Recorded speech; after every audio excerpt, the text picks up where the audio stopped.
ಕರ್ನಾಟಕದಲ್ಲಿ ಸುಮಾರು 35 ವರ್ಷಗಳ ಕಾಲ ನಿರಂತರವಾಗಿ ಒಳ ಮೀಸಲಾತಿ ವರ್ಗೀಕರಣ ಅದು ಆಗಲೇಬೇಕು ಅಂತೇಳಿ ಪ್ರೊಫೆಸರ್ ಬಿ ಕೃಷ್ಣಪ್ಪನವರು ಇಡೀ ರಾಜ್ಯದ ತುಂಬ ಸುತ್ತಾಡಿ ಬೆಂಗಳೂರಲ್ಲಿ ಒಂದು ಸಮಾವೇಶ ಮಾಡ್ತಾರೆ.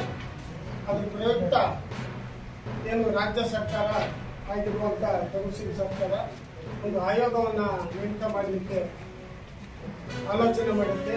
ಅದರ ಪ್ರಕಾರವಾಗಿ ಎ.ಜೆ.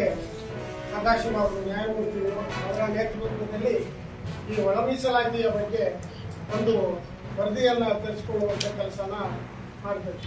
ಆದರೆ ಸಾಕಷ್ಟು ಕಾಲ ಕಳೆದರೂ ರಾಜ್ಯ ಸರ್ಕಾರಗಳು ಯಾವುದೂ ಸಹ ಆ ವರದಿಯನ್ನು ಮುಟ್ಟುವಂಥ ಕೆಲಸನೂ ಮಾಡೋದಿಲ್ಲ. ನಂತರ ಸಿದ್ದರಾಮಯ್ಯನವರ ಸರ್ಕಾರ ಇದ್ದಾಗ ಆ ವರದಿ ಬಗ್ಗೆ ಒಂದು ತಾರ್ಕಿಕ ಅಂತ್ಯ ಕಾಣಿಸ್ತೀವಿ ಅಂತೇಳಿ ಅವರು ಒಪ್ಕೊಳ್ತಾರೆ.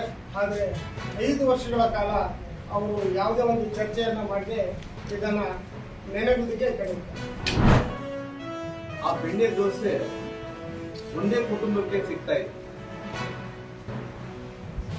ಯಾಕಂದ್ರೆ ಮುಂಚೆ ತಾತ ಆದ ನಂತರ ಮಗ ಆದ ನಂತರ ಸೊಸೆ ಆದ ನಂತರ ಇವತ್ತು ಮೊಮ್ಮಗ.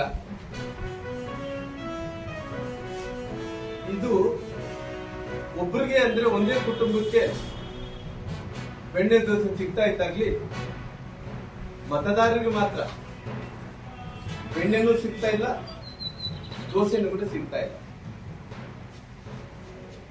ಹಂಗಾಗಿ ಇವತ್ತು ದಾವಣಗೆರೆಯಲ್ಲಿ ಭಾರತೀಯ ಜನತಾ ಪಾರ್ಟಿ ಒಬ್ಬ ದಲಿತ ನಾಯಕರಿಗೆ ಕೊಟ್ಟಿದ್ದೇವೆ.